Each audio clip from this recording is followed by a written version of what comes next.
السلام عليكم ورحمة الله وبركاته. كسر دواء channel كيني سلطاني سيو official. فلنا هداس كعصب تحس سبسكرايب تنوصل لايك تنوعوا كومنت شير لايك انت بوالكينا إن شاء الله.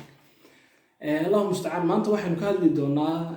دالنتان قبل كعوضل يو هالكي كتها جنت هاي ما أنت قد جدا سمرانك يعني يو هالكي كتها جيهين سامي قيبسي سومالان سامي قيبسي سومالان قولها برلمانك. hadda waxaan wici doonaa dad baan wici doonaa insha Allah dadkaasina waxay nagu soo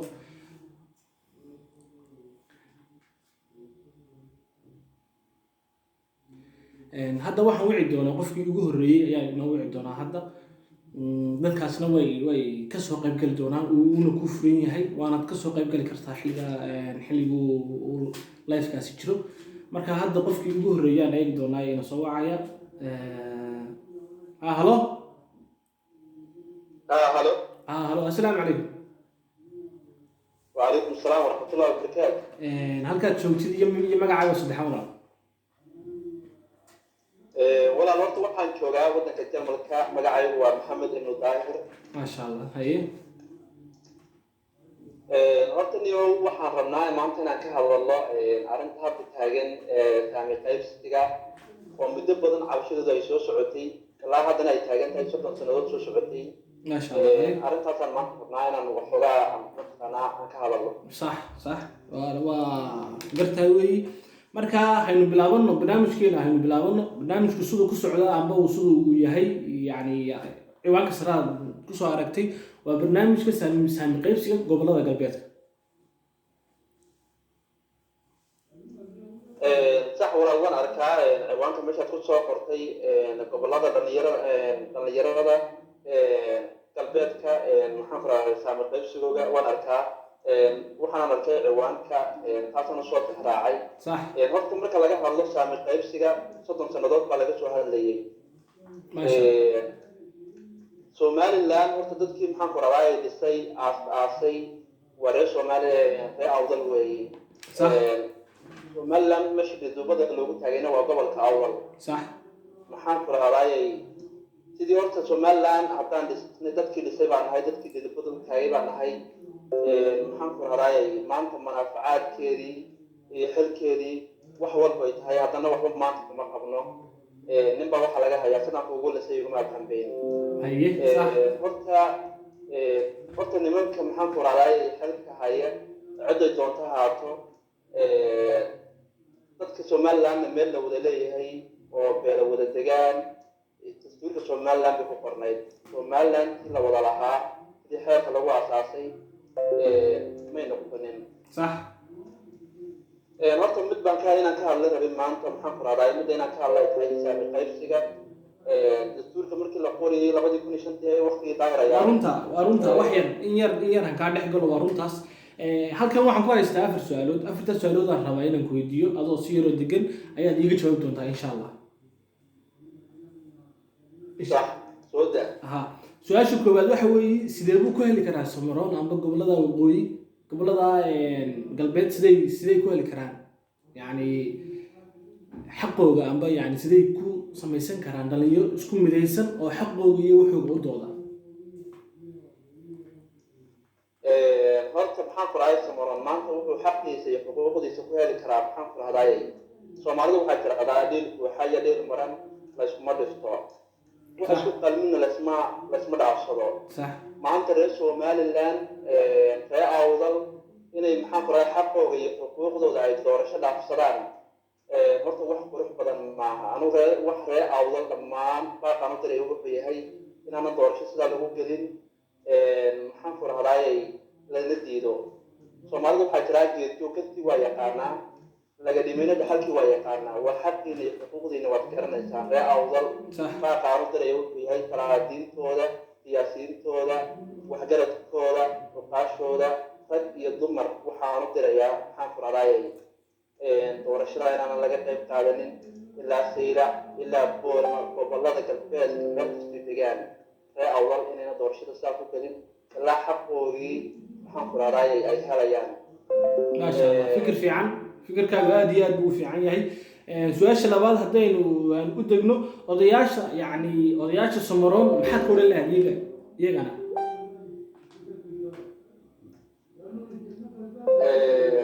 horta maxaan ku rahdaayay Soomaalidu waxay tiraahdaa dameeraha awdan ninkii ooda ka roga ayaa aroodsha anu horta odayaasha waxaan ku dhalilayaa inay caado qaatayaal noqdeen hargeysa intii tegaan jeebka loo soo qooyo anu waxaan arkaa dameeraha musabixi arooriyo oo mataqaanaa uu ooda ka qaado masiirka ummadooda iyo danta ummadooda inay ka hadlaan oo xaqa dadkooda iyo waxaan ku leenahay iyo mustaqbalkeygii bay aaseen markaa iyagana waxaan baaq dheer iyo baaq qaban ugu dirayaa inaan maxaan ku raadayay saami qaybsiga maanta taagan ama dooda maanta taagan inayna shalayna dhaafsanin ee xaqeega iyo maxaa iyo waxaan xaq u leenahay iyo xuquuqdeeda inay maxaan ku raadayay noo soo dhiciyaan wayna hayn maxaan ku raadayay anagu dhalinyartii maanta waddanka anaga ah dal iyo dibad baa naga kacay صح ما شاء الله aad iyo aad baad ugu mahadsantahay saaxiib saad sharafta leed noogala qayb qaadatay waan ku hayaa su'aalo kale laakiin sidaad fiican aad noola qayb qaadatay aad iyo aad baad ugu mahadsan tahay su'aasha saddexaad haddaan soo dego dhalinyarada ubaxa gobolka iyaga laftirkooduna doorkooda ka ciyaari karaan yani siyaasadda waddanka iyo siyaasadda gobolkaba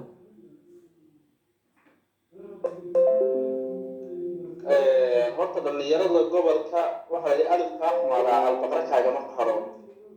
warqadkii awooyaasheen ay maxaan ku raday ay shalay kareen inaga maanta saxayna haddii maanta dhalinyarada gobolka dal iyo dibadda la israaco waxaan filayaa oo rajeynayaa oo ku rajo weynahay inaan maxaan ku raday waxaan xaq iyo xuquuq u leenahay inaan soo dhacsan karno adduunyada maanta cidda wax bedeshina waxa weeye dhalinyaro anugu waqtigan aaminsanahay maanta taagan dhalinyarada boqolkiiba boqol inay israacsan yihiin xaqoogana ay soo dhacsanayaan taas waa mid aan boqolkiiba boqol kalsoona صح ما شاء الله اوكي taasina waxay ahayd su-aashii saddexaad aan ku weydiiyey hal su-aal oo afraad ugu dambeysa inoo hadhay aadiyadna waad ugu mahadsantahay sida fiican aad groupka aad uga soo qayb gashay maxamed saaxiib waana kaaga mahad celinayaa su-aasheeda afraad waxay noqonaysaa doorashadan hadda la hadal hayee golaha baarlamaanka taa laftirkooda maxaad ka leedahay adigoo hadalkaagana soo koobay maxamed horta doorashada waxaanu ka hadlayaa maanta horta beesha dhexe ceeb bay ku tahay iyadoo qaryada intaas laga soo hadlayay horta inay go-aan gaaraan doorashada horta markaan usoo guda galo aan u imaado doorashada go-aanka shalay la gaadhay maxaan kuraa saddexda xisbi ee iskureerka ay gaadheen marnaba ka dhici mayso gobolada galbeedka sadal iyo awdal marnaba ka dhici mayso haddaan dhalinyaradii waddanka nahay dal iyo dibad waanu kasoo horjeednaa saami qaybsigeega iyo waxaan xaqii xuquuq u leenahay inaan helno maahina waxaan kuri doorasho ka dhacaysaa ma jirto boorama saylac lughaya meel walba codkaygana waxaan rajeynayaa inuu gaaro saylac iyo muuse beexe iyo salaadiinta dhalinyarta cid walba oo halkan iga maqlaysa baaqaygu inuu gaaro waxaan rajeynayaa dumar rag nin iyo naag cid kastoo ree awdala xataa madaxtooyada hargeysa inuu gaaraan rajeynayaa wabilaahi tawfiiq intaasaan kaga baxaya kulley dad kalaa kusoo wacay la hadli doontaa insha allah aad iyo aad baad mahadsantahay maxamed oo saaxiib sidaa sharafta laad iyo aad igala soo qayb gashay aad iyo aad baan kaaga mahad celinayaa aad baanaad u mahadsantahay saaxiibka qaliil haye qalaalaha mudan okay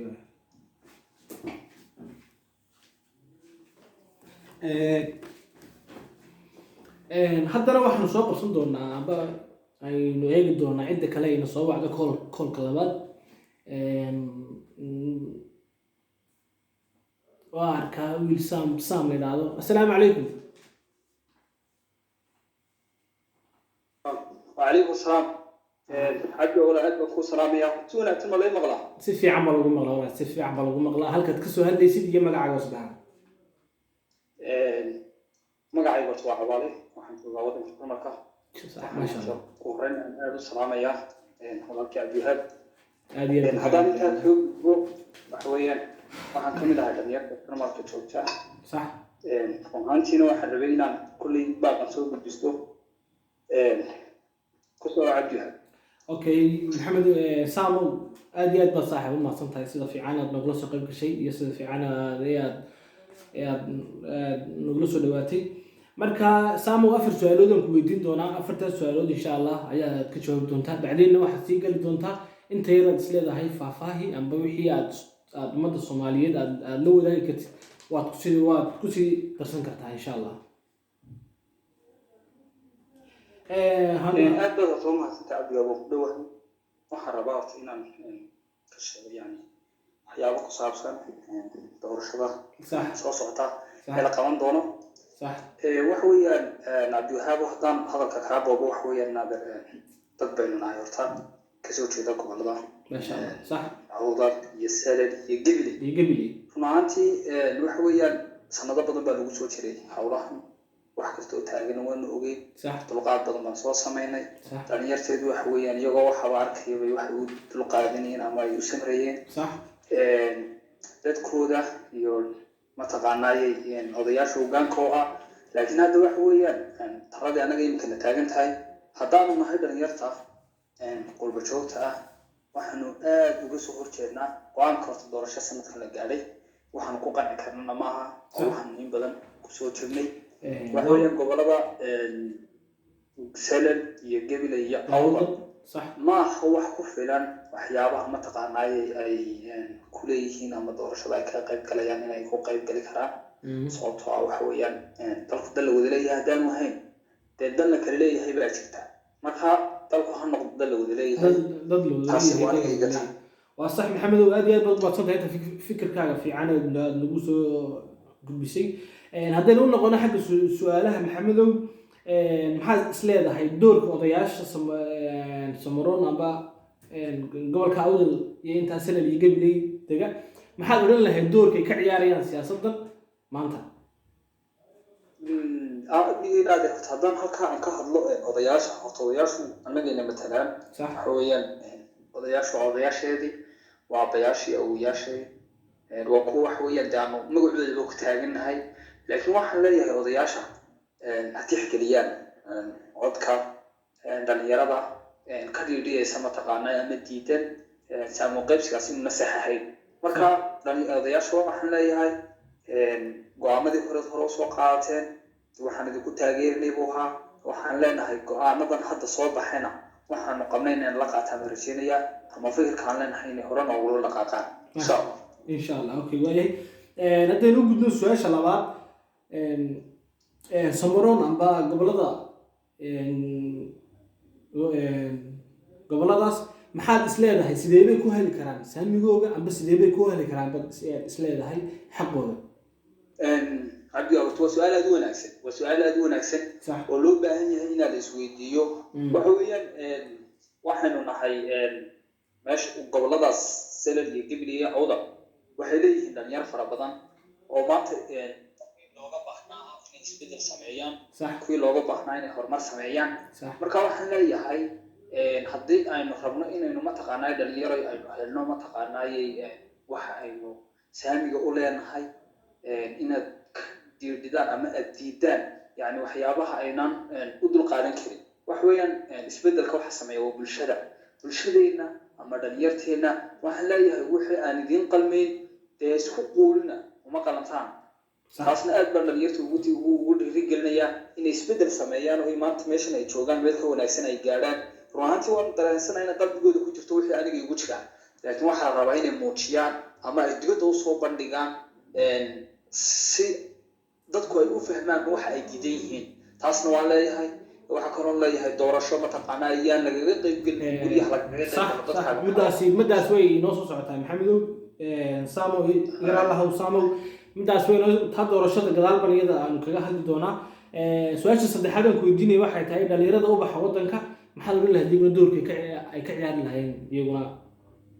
siyaasadda wadanka ma dhalinyarta gobolka waxaad kula talin lahayd bandada okay dhalinyarta gobolka awdal haddii aan mataqaanaa u diro baaq ama cod haddaan u diro waxaan leeyahay dhalinyaro waan is ognahay waxaan diidanahay niyaddeena ka wada dhaadhacsan tahay yaan laga dhigin ama loo dhigin inaad qof kasta oo waan idin matalaya idhaahdo gurigiina ku cuna inaad iska raacdaan waxa weeyaan inaad aqligiina ku socotaan aad ma taqaanay horumarka aad ka raadisaan meesha uu ku jiro aad ma taqaanaa hore u socod samaysaan aad ma taqaanaa wax kasta oo niyadaada ku jira inaad soo bandhigi karto oo noqoto qof wixiisa ma taqaanaa bandhigan kara ama wuxuu diidaya kasoo horjeesan kara insha allah صح su'aasha afraad inkastoo hore su'aasha aad u soo taabatay doorashada wadanka maanta ka dhacaysa golaha baarlamaanka iyo naftirkeedina maxaad wax ka odhan lahayd iyo sideebay siyaasadda wadanku